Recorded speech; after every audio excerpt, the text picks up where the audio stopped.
Assalamualaikum dan salam sejahtera. Anda sedang menonton Buletin Awani bersama saya Nur Syazwani Safusham. Untuk jam ini, kita melekat dengan perkembangan subvarian Omicron terbaru iaitu XBB 1.5 sangat mudah menular dan boleh menjangkiti ramai orang. Itu kata pakar virologi terkemuka di Thailand pada Isnin. Memetik laporan yang diterbitkan minggu lepas di GitHub, Profesor Madya Universiti Chulalongkorn Dr. Tira Waratanat berkata XBB 1.5 akan menjadi subvarian utama di Amerika Syarikat menjelang pertengahan bulan depan. Varian itu telah ditemui dalam 5% pesakit COVID-19 di Eropah dan disebabkan keboleh penularannya yang mudah, ia tidak lama lagi boleh menjadi subvarian utama menjelang akhir Februari.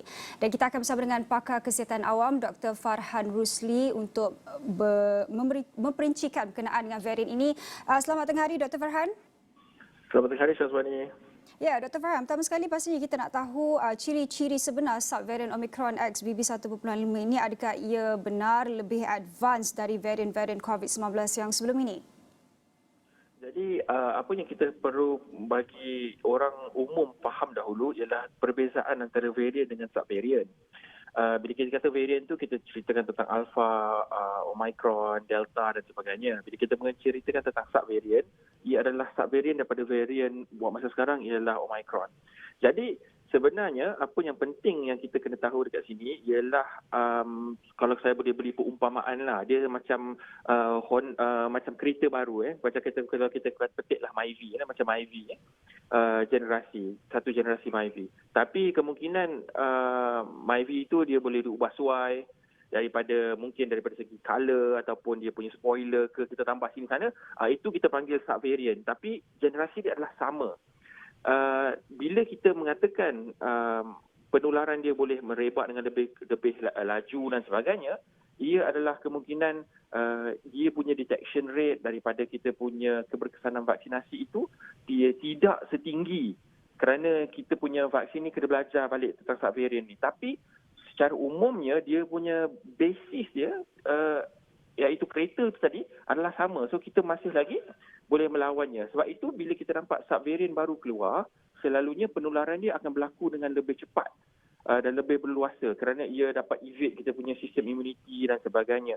Dan sebenarnya subvariant tidaklah mendatangkan satu kerisauan yang tinggi berbanding kalau ia adalah varian yang baru. Kerana kalau ia adalah subvariant, kemungkinan besar vaksin-vaksin yang kita telah ambil untuk varian utama itu, iaitu Omicron itu, kita dah boleh mencegahnya lah. Sebab itu ia adalah amat penting untuk kita faham bahawa vaksin yang akan datang pada tahun ini telah kita boleh kata update lah dengan software baru di mana varian-varian seperti Omicron ini dan sebagainya dapat dilindungi. Jadi itulah sedikit sebanyak tentang subvarian ini. Tetap penularannya ia memang ia berluasa, tetapi apa yang lebih penting ialah tidak kisah ramai orang dijangkiti, tapi kalau jangkitan itu boleh membawa seseorang itu masuk ke dalam hospital, boleh meninggal sebab subvarian ini dan sebagainya. Itu sebenarnya kita perlu memberi lebih penelitian. Syazwani. Ya, Dr. Farhan, dilaporkan juga subvarian ini dilaporkan adalah paling cepat menular ketika ini dengan pembukaan semula pintu sepadan, pelancong sudah mula memasuki negara-negara yang ingin mereka tuju. Adakah perkara ini belum menjadi kebimbangan utama atau dengan vaksin sedia ada ia sudah mencukupi? Saya rasa pada waktu ini kita tidak boleh lagi membincangkan tentang penularan baru ataupun subvarian baru, macam mana kita nak jaga kalau kita buka, kita beri sepadan dan sebagainya. Kerana kita tahu bahawa di dalam dunia globalisasi seperti ini, kita tidak boleh membendung sesuatu virus tersebut daripada masuk ke dalam negara kita. Tetapi apa yang kita harus memberikan pengkhususan yang lebih teliti ialah tentang peningkatan pengambilan vaksinasi antara rakyat kita untuk memastikan tidak kisahlah kita punya sempadan dibuka daripada udara, laut dan darat dan sebagainya, rakyat kita masih lagi dilindungi. Tidak kisah daripada negara mana datangnya pelancong-pelancong tersebut, kita akan dilindungi jika kita mengambil vaksin secara berkala. Mengambil vaksin dos penggalak pertama dan kedua dan sebagainya. Jadi itu sebenarnya kerisauan saya. Kerisauan saya bukanlah pembukaan sempadan.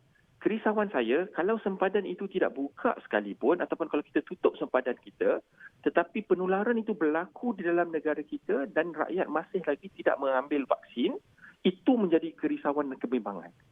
Ya.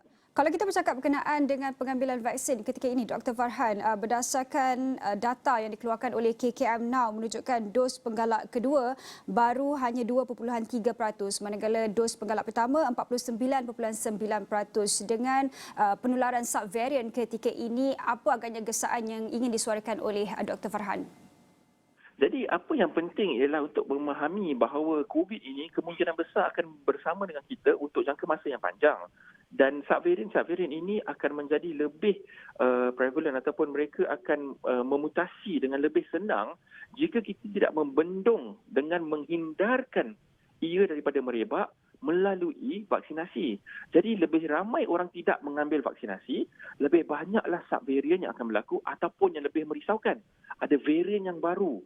Ya, selepas Omicron kita akan menjadi lebih takut kerana pada waktu itu ada kemungkinan vaksin yang kita ambil sekarang tidak boleh membendung ataupun menghindarkan kita daripada terkena COVID yang teruk. Itu sebab pentingnya untuk orang memahami. Bila kita mengambil vaksin, bukan kita mengatakan bahawa kita tidak akan terkena lagi COVID tersebut. Tetapi kita boleh mengurangkan risiko daripada masuk hospital dan mengurangkan risiko daripada ia tular ataupun diberi ataupun kita menjangkiti orang yang lain dengan COVID tersebut. Bila benda itu tidak berlaku, maka kuranglah risiko untuk subvarian dan mutasi ataupun varian baru untuk berlaku. Dan kita harus faham ya, tanggungjawab kita adalah untuk memastikan kita membendung pandemik dan membendung COVID-19 daripada menular. Kalau kita tidak mengambil langkah-langkah tersebut, ini bermakna kita juga adalah bersubahat sekali untuk menularkan COVID-19 ini dengan lebih teruk apabila subvarian baru itu berlaku ataupun varian yang baru terbentuk. Ya, Dr. Farhan, satu lagi. Ini mungkin satu perancangan ataupun cadangan yang perlu diteliti semula selepas Pentadbiran Makanan dan Ubat-ubatan atau FDA Masyarakat ada mencadangkan pemberian dos vaksin setiap tahun. Umpamanya ia diberikan sebagai suntikan vaksin influenza yang diberi setiap tahun bagi mengekalkan imunisasi. Adakah kita juga boleh merencanakan perkara itu ketika ini? Betul. Jadi saya rasa it is always better untuk kita inform rakyat kita. It is better untuk kita memberikan ilmu ini di peringkat awal untuk kita membiar rakyat ini bersedia bahawa vaksinasi ini kemungkinan besar menjadi satu keperluan yang diambil setiap tahun. Dan ini bukanlah sesuatu yang kita patut rasa terkejut ataupun kita patut rasa takut. Sebab influenza, kalau kita mengambil contoh, kita mengambil setiap tahun, tiada orang pun bersuara. Jadi kalau COVID ini akan menjadi sesuatu penyakit yang akan bersama dengan kita untuk jangka masa yang panjang, jadi kita harus memberikan tumpuan khusus untuk memastikan ini adalah menjadi satu program imunisasi tahunan yang harus dilakukan oleh rakyat. Dan saya rasa Kementerian Kesihatan harus mengambil langkah yang bijak dan wajar untuk memberikan pendirian ini ataupun pemahaman ini kepada rakyat daripada peringkat awal. Supaya kita tidak perlu memberikan ini pada last minute ataupun buat persiapan last minute. Kita memberikan ini awal supaya rakyat faham kemungkinan besar setiap tahun vaksinasi COVID-19 kita perlu ambil bersama-sama.